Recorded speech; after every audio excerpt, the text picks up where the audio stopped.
À 48 ans, et après presque 30 ans de carrière, elle fait figure de femme forte dans le cinéma français, multi-récompensée, reconnue par les plus grands réalisateurs étrangers. Marion Cotillard choisit désormais ses rôles avec soin.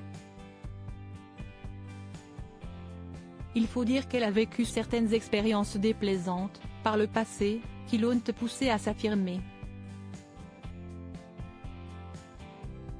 Une actrice engagée. À l'affiche, ce mercredi 15 novembre, d'un nouveau long-métrage, Little Girl Blue, Marion Cotillard s'est lancé un défi particulier en cette fin d'année 2023, incarner Carole Achache devant la caméra de sa fille, la réalisatrice Mona Achache, dans un film très particulier, entre fiction et documentaire.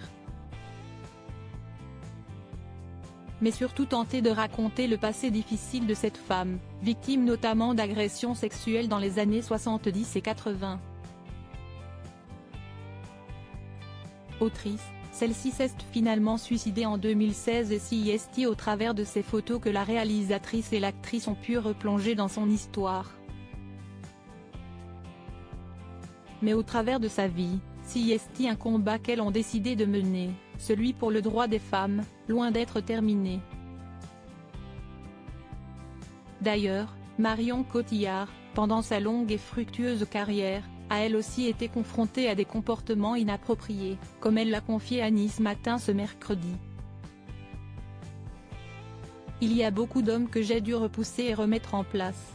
Des hommes à qui il a fallu expliquer, et parfois violemment, que je n'étais pas un objet dont on pouvait se servir pour assouvir des fantasmes déviants, a-t-elle asséné avec force. Notamment obligée de travailler aux États-Unis avec Harvey Weinstein, producteur surpuissant avant sa chute pour de multiples agressions sexuelles, elle a affirmé son caractère au fil du temps.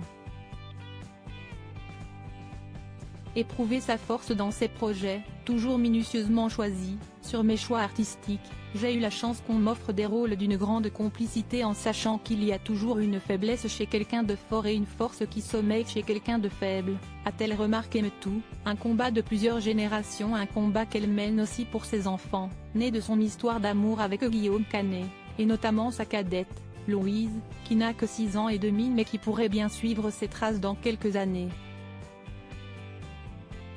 Et qu'elle a hérité des femmes des générations précédentes, notamment des femmes entre les années 60 et 80. Il y avait un foisonnement de créativité au sein d'une époque où la femme a une place ambiguë dans le regard de l'homme. Cette subordination entache cette période. Heureusement des femmes sont allées combattre pour cette liberté. Aujourd'hui, même si le chemin à parcourir est encore long, on est considéré d'une autre manière, a-t-elle expliqué dans la même interview. Avant de poursuivre, mais il a fallu se battre. En ce qui concerne la manière dont on a pu se servir du corps de la femme comme si c'était un dû, le combat continue. La révolution métaux nous a cependant permis de parler et d'être écoutés. Une actrice engagée, qui avait dénoncé un système horrifiant lorsque les premières voix de métaux s'étaient élevées et qui va continuer à se battre pour l'égalité avec des rôles très forts.